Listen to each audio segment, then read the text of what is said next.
नमस्कार। आज हम बात करेंगे अलेक्जेंडर वॉन हम्बोल्ट के बारे में। खोज एवं आविष्कारों के महान युग, ग्रेट एज ऑफ डिस्कवरीज के पश्चात हम्बोल्ट और रिटर ने आधारभूत विज्ञानों, मानवीय विज्ञानों वे कला में महत्वपूर्ण योग दिया। ये दोनों ही समकालीन थे, दोनों ही एक समय के थे। तो कांट और वेरेनस के बाद में जो ज्योग्राफी के अंदर डेवलपमेंट हुआ वो इनके पीरियड के अंदर हुआ। सन 1750 से लेकर 1850 की अवधि में आधुनिक भूगोल की आधारशिला, जो फाउंडेशन है ज्योग्राफी की, मॉडर्न ज्योग्राफी की, तो आधारशिला रखने का श्रेय जर्मन विद्वानों को जाता है, जर्मन ज्योग्राफर्स को जाता है। इस अवधि का जो एक प्रमुख जो भाग है वो हम्बोल्ट व रिटर का ही काल था, जिसे भूगोल के इतिहास में, जिसे जो हिस्ट्री ऑफ हमारी ज्योग्राफी उसमें हम किस नाम से जानते हैं, चिर संवत प्रतिष्ठ काल, क्लासिकल पीरियड ऑफ ज्योग्राफी के नाम से जाना जाता है। तो जो हम्बोल्ट और रिटर का जो पीरियड था उस पीरियड को हम क्लासिकल पीरियड ऑफ ज्योग्राफी, चिर संवत प्रतिष्ठित काल के नाम से जानते हैं।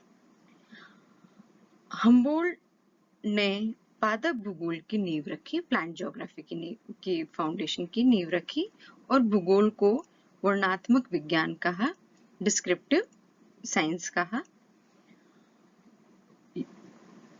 जो हम्बोल्ट और रिटर थे वो दोनों ही आधुनिक भूगोल के संस्थापक माने जाते हैं। और दोनों के दोनों, हम्बोल्ट और रिटर, तो Humboldt is regarded as founder of modern geography. तो हम्बोल्ट को आधुनिक भौगोलिक विचारों का संस्थापक भी कहा जाता है। इन्होंने भूगर्भ विज्ञान, जियोलॉजी, वनस्पति, बॉटनी विज्ञान, प्राणिशास्त्र, जूलॉजी, भौतिकी, फिजिक्स, रसायन शास्त्र, केमिस्ट्री, इतिहास, हिस्ट्री, जलवायु, क्लाइमेटोलॉजी एवं भूगोल की अन्य शाखाओं में योगदान दिया, कंट्रीब्यूशन दिया, प्रशंसनीय कार्य किया।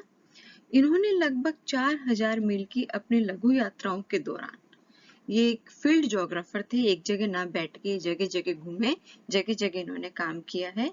और इन्होंने अपनी यात्राओं के द्वारा सर्वेक्षण किया, अवलोकन किया, वहां पे उन्होंने फील्ड सर्वे किया, अवलोकन किया, ऑब्जर्वेशन किया, और उन ऑब्जर्वेशन के आधार पर ही वायु तापक्रम, हवा का दबाव, अक्षांश देशांतर, समुद्र में ऊंचाई, चुंबकीय तरंगे, पादपों की जातियां, वे उनका जलवायु, ऊंचाई के संबंध आदि का वर्णन किया। इन्होंने फ्रैंकफर्ट के गोटिंगन विश्वविद्यालय में वनस्पति, भूगर्भ व खनिज विज्ञानों में अध्ययन किया, और वहां उन्होंने A.G. वार्नर, जो प्रसिद्ध भूगर्भ वैज्ञानिक थे, ने उन्हें पढ़ाया था। वार्नर परतदार चट्टानों के निर्माण में अपनी परिकल्पना उन्होंने प्रस्तुत की थी, उससे वो फेमस हुए थे। हम्बोल्ट ने 1792 में प्रशा में खानों के निदेशक, डायरेक्टर ऑफ माइंस नियुक्त किए गए। उन्होंने विभिन्न चट्टानों पर चुंबकीय विचलन के प्रभावों का अध्ययन किया और 1793 में अपना प्रथम शोध पत्र प्रस्तुत किया। पेरिस में उन्होंने अनेक यंत्रों को प्रयोग में लाना और उनको मापन करना सीखा। विशिष्ट रूप से सेक्सटेंट, वायुदाब, ये एंड्रॉइड वायुदाब का प्रयोग करने में वो दक्ष थे, एक्सपर्ट थे। सन 1798, in 1798 he reached Madrid, Spain, and was first to make an accurate measurement of elevation of Spanish Meseta. सन 1798 में वनस्पति शास्त्र फ्रांसीसी वैज्ञानिक बोनप्लाट को लेकर हम्बोल्ट मैड्रिड स्पेन गए। वहां पर उन्होंने तापक्रम व स्थानों की समुद्र सतह से ऊंचाइयों के बारे में दैनिक मापें ली तथा फिर ऑब्जर्वेशन की और स्पेनिश मसूटा का अध्ययन किया। और उसके पश्चात उन्होंने वेनेजुएला में क्यूमाना फोर्ट गए और समुद्र तट से होते हुए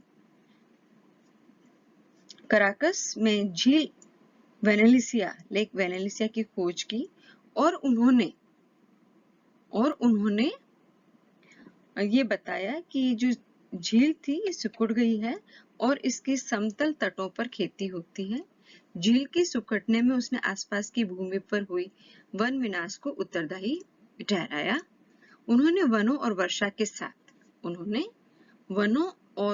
के साथ मध्य सकारात्मक संबंध स्थापित किए। He established the positive relationship between forest and rainfall. उन्होंने वर्षा और वनों के मध्य सकारात्मक संबंध स्थापित किए, अर्थात जहां वर्षा अधिक होती है वहां वन वनस्पति की भी अधिकता रहती है। और अभी भी ये कॉन्सेप्ट हमारे बहुत ही महत्वपूर्ण है। सन 1800 में हम्बोल्ट ने ओरिनिको नदी की खोज की और इस यथार्थ का भी सत्यापन किया कि उसका जुड़ाव अमेज़न से है। He explored the Orinoco River and established the truth of its connection with Amazon. वे स्वयं 1800 में क्यूबा लौट आए और वहां उन्होंने He studied the economy and society of people of Cuba. और उन्होंने वहां लोगों के आर्थिक व सामाजिक अध्ययन किया। वहां पे क्यूबा के पीपल के वहां पे इकोनॉमी एंड सोसाइटी के बारे में उन्होंने अध्ययन किया। सन 1801 में हम्बोल्ट और बोनप्लाट कार्टिनो कोलंबिया आ गए। वहां से वे एंडीज, इक्वेडर और पेरू गए। इस पहाड़ी इलाके की फसलों पर वहां की ऊंचाई, तापक्रम व वनस्पति का उन्होंने वैज्ञानिक अध्ययन किया। उत्तरी एंडीज में लंबवत कटिबंधों का उन्होंने अध्ययन किया। उन्होंने इक्वेडोर में अनेक ज्वालामुखी के क्रेटर लावा मुख में उतरकर वहां का उन्होंने गैसों के बारे में भी अध्ययन किया। वे चिम्ब्रेजो पर्वत की चोटी पर जा चढ़े और मानव शरीर पर उन्होंने ऊंचाई के प्रभाव का अध्ययन किया। He climbed Mount Chimborazo peak and observed the influence of altitude on human body. Chimborazo peak पे चढ़ गए और वहां उन्होंने ऑब्जर्व किया, महसूस किया कि कैसे कैसे जैसे जैसे आप ऊंचाई पर जाते रहते हो तो मानव शरीर पे ऊंचाई का क्या प्रभाव होता है। हम्बोल्ट थे जिन्होंने वायु के कम दबाव से चक्कर आने की स्थिति के अनुभव को स्पष्ट किया। ये अधिक ऊंचाई पर ऑक्सीजन की कमी के कारण होता है। एंडीज के दक्षिण की ओर पार करते हुए लिम्बा जा पहुंचे। पेरू की शीत धारा भी पहली बार इन लोगों ने देखी और उसका ताप व गति का माप नोट किया। The cold water current of Peru were also observed and recorded for the first time by the Humboldt.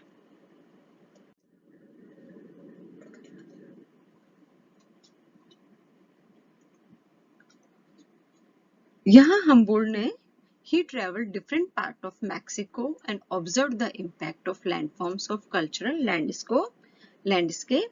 तो Humboldt ने यहाँ पर जो मैक्सिको पहुंचे और वहां पर सांस्कृतिक भूदृश्य पर वहां के भू आकर्षकों का प्रभाव का अवलोकन किया।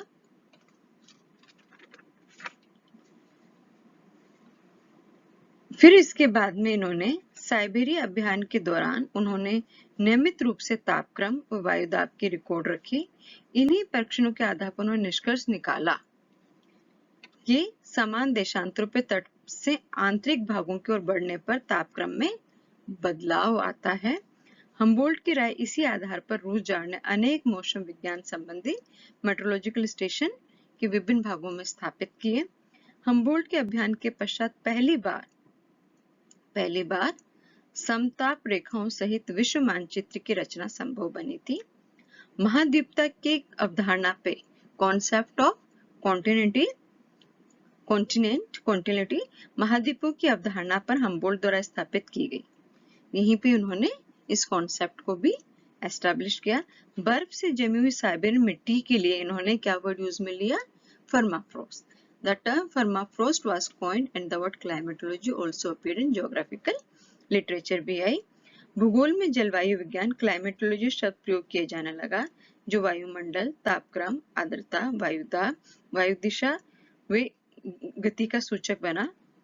हम्बोल्ट ने भूगोल के विभिन्न पक्षों में गहन अध्ययन में योगदान दिया, परंतु उनका मुख्य उद्देश्य प्राकृतिक पर्यावरण का सह संबंध मानवीय और जैविक घटनाओं में दर्शाना था।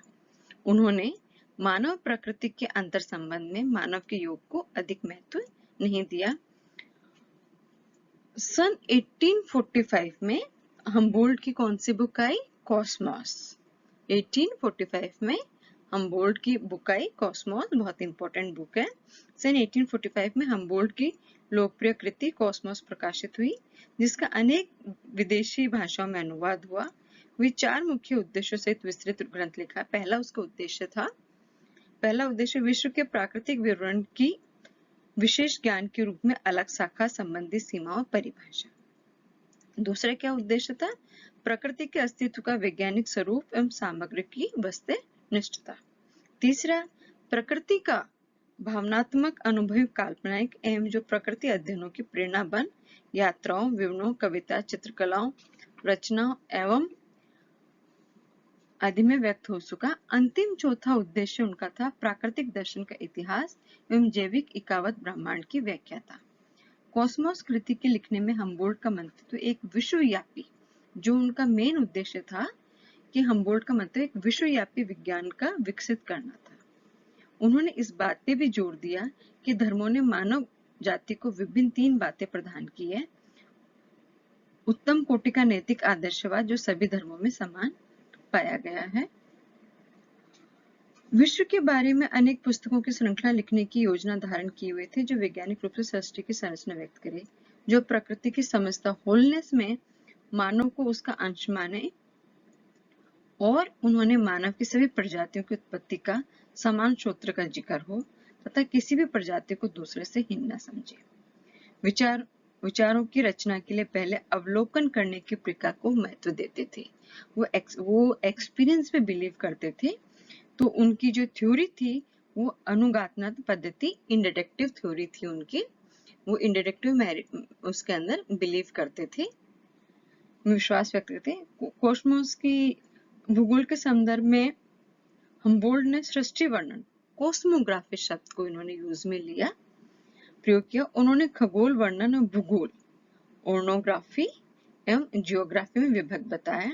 ओर्नोग्राफी वस्तुतः खगोल विज्ञान का ही वर्णात्मक स्वरूप है, जो स्वयं पिंडों कैलेस्टर बॉडीज की व्याख्या करता है, और भूगोल प्राकृतिक भूगोल है, जो उसके पार्थिव भाग की व्याख्या करता है।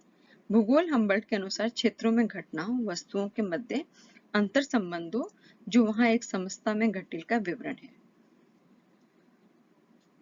प्रकृति को वो जैविक समग्रता एज एन ऑर्गेनिक होल मानते थे, जिसमें जीव व निर्जीव वस्तुओं का सहज भावी अंतर संबंध क्षेत्र विशेष में देखा जाता है।